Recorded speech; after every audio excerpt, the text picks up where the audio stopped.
더불어민주당이 주주에 대한 이사의 충실 의무를 명문화하는 내용을 골자로 한 상법 개정안을 당론으로 채택했죠. 소액주주의 권익을 강화한다는 취지지만 경영계에선 정상적인 경영활동을 위축시킬 거라며 반대 목소리를 높이고 있습니다. 관련해서 이야기 나눠보겠습니다. 한국경제인협회에서 유정주 기업제도팀장 나왔습니다. 안녕하세요. 네, 안녕하세요. 네, 우선 세계 증시는 트럼프 랠리인데 한국 증시만 추락하고 있습니다. 한국 증시만 소외되는 현상을 어떻게 좀 보십니까? 여러 가지 이유가 있겠지만 요약해서 말씀드리자면 대내외 환경이 모두 어렵기 때문입니다. 트럼프 당선으로 바이든 행정부가 추진하던 반도체 지원법, IRA 보조금 축소 가능성이 제기되고 있습니다. 또 미국이 무역 적자를 해소하기 위해 관세를 인상하는 등 보호무역주의를 내세우게 되면서 반도체는 물론 자동차, 2차 전지 등 주력 산업에 타격이 예상이 됩니다. 또 미중 갈등이 격화되면서 글로벌 공급망 재편 압박과 또 경제 블록화가 심화되는 등 이러한 좀 부작용이 예상이 되는데요. 대외 의존도가 높은 우리 경제에 큰 부담이 될 전망입니다. 게다가 기업들의 상황도 녹록치 않습니다. 올해 상반기 내수기업 매출은 전년 동기 대비 1.9% 감소했는데 이는 코로나 첫 해였던 2020년 이후 첫 역성장입니다. 또 대내외 경제 불확실성 확대로 기업들이 투자처를 찾지 못하면서 신성장 동력 엔진마저 꺼지고 있습니다. 코로나 시기에도 쉼없이 기업들이 투자를 했었는데 올해 상반기에는 기업 투자가 감소세로 돌아섰습니다. 대외 불확실성이 커지는 상황에서 내수도 좋지 않고 미래마저 어둡기 때문에 투자자들이 대한민국을 좀 외면하는 것이 아닌가 생각됩니다. 네, 일부에서는 한국 증시 디스카운트의 원인을 기업 지배구조 탓으로 보는데 어떻게 좀 보십니까? 네, 사실 그동안 우리 오너 중심의 대기업 체제를 비난을 하면서 여러 가지 규제를 도입했습니다. 하지만 이런 규제가 우리 증시 활성화에 어떤 효과가 있었는지는 좀 생각해 봐야 될 것 같습니다. 오히려 글로벌 스탠다드에 어긋나는 규제로 한국 기업들이 겪는 역차별과 부작용이 현재 매우 심각한 상황입니다. 예를 들어 한국 기업은 대주주가 아무리 지분을 많이 들고 있어도 딱 3%까지만 의결권 행사가 가능합니다. 이것을 소위 3% 룰이라고 하는데 이 규제는 1인당 소득이 87달러에 불과했던 1962년도에 만들어진 겁니다.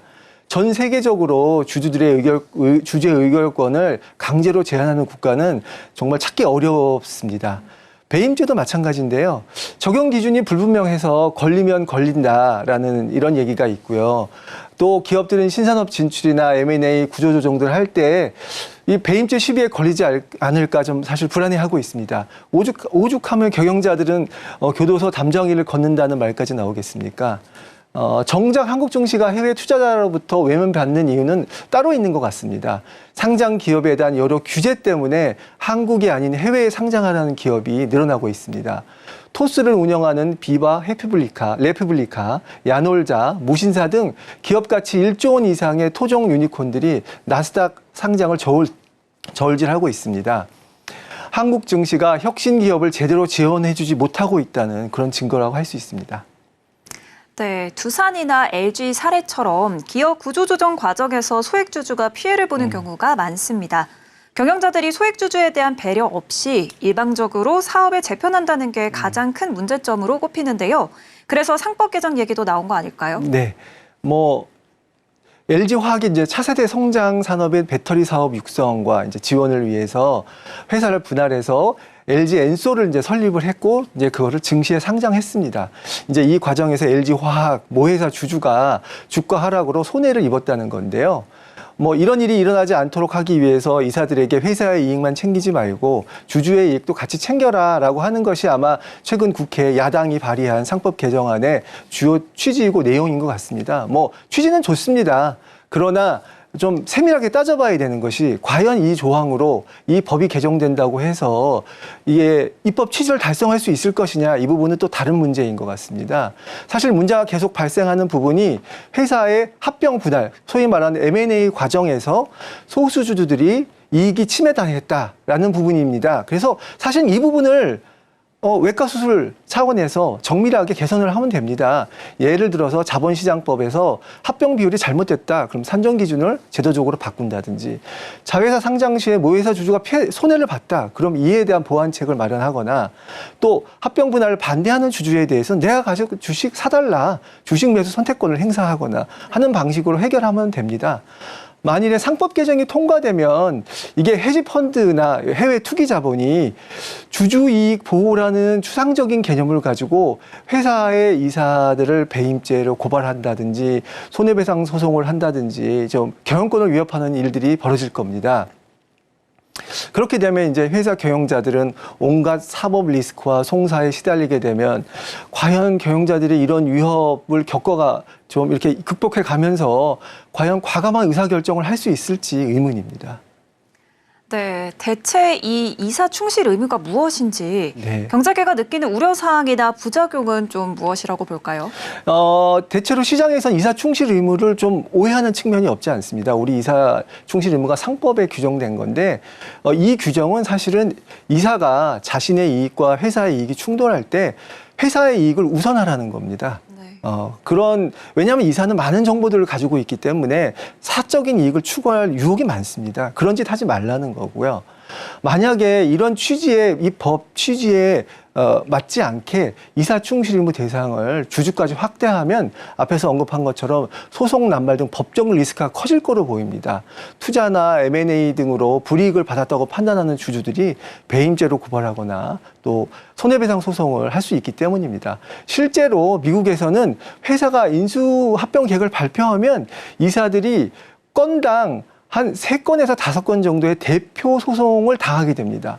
네. 또 2009년부터 2018년까지 10년간 미국 상장 회사의 인수합병 거래를 분석해 보면 매년 인수합병 거래의 71%에서 94%가 주주 대표 소송을 당한 것으로 나타났습니다. 이렇게 되면 이게 밸류업은커녕 경영 효율성 저하로 인해서 기업 가치 하락이 우려가 됩니다. 이사가 소수주주뿐만 아니라 여러 가지 행동주의 펀드, 헤지펀드, 국민연금, 기관 투자자 다양한 주주의 이익을 모두 고려해야 되는데 꼭 고려해야 될 뿐만 아니라 배임죄 리스크도 감당해야 되는데 이러면 신산업 진출은 사실 매우 어려워집니다. 지난 1983년에 삼성이 반도체 산업에 진출하면서 1987년까지 누적 적자가 약 1,400억에 이뤘습니다. 근데 만약에 이런 이사 충실 의무가 도입이 된다면 주주들이 가만히 있지 않을 거거든요. 이런 신산업 투자는 굉장히 어려워질 것으로 보입니다. 여기에다가 이제 행동주의 펀드 타켓이 되는 우리 기업들이 또 많이 늘어나게 되면 또 행동주의 펀드가 요구하는 배당 확대라든지 자사주 매입 소과 이런 압력들을 심하게 많이 받게 될 것 같습니다. 네. 네, 그렇다면 이 코리아 디스카운트 해소 방안이 좀 있을까요? 코리아 디스카운트 해소를 위해서는 우선 지금 부동산에 쏠려 있는 또는 해외 서학개미, 그러니까 해외에 나가 있는 자금들이 국내 증시로 돌아올 수 있도록 우선적으로 제도적인 인센티브를 좀 마련할 필요가 있습니다. 예를 들어서 장기 투자자에 대한 배당을 좀 차등적으로 많이 지급한다든지, 배당 소득세를 전면적으로 분리 과세한다든지, 증시에 자금 유입이 될 수 있는 좀 인센티브가 필요하다고 봅니다. 또 주식시장 투자를 유도할 수 있는 사실 가장 큰 요인은 이런 것보다도 기업들이 신산업에 진출하는 겁니다. 미국 엔비디아 같은 데들은 그러니까 우리나라에 있는 미국 엔비디아처럼 신산업을 주도할 만한 기업이 국내 시장에서는 보이지 않는 것이 사실입니다. 따라서 기업이 신산업에 도전할 수 있도록 규제 완화 등 신기업적 경영 환경을 만들어줘야 합니다. 그런데 반대로 만일 이사의 충실 의무 확대와 같이 규제만 강화한다면 국내 주식시장의 미래도 없다고 생각합니다. 네, 유정주 기업제도 팀장님과 이야기 나눠봤습니다. 오늘 말씀 고맙습니다. 네, 감사합니다.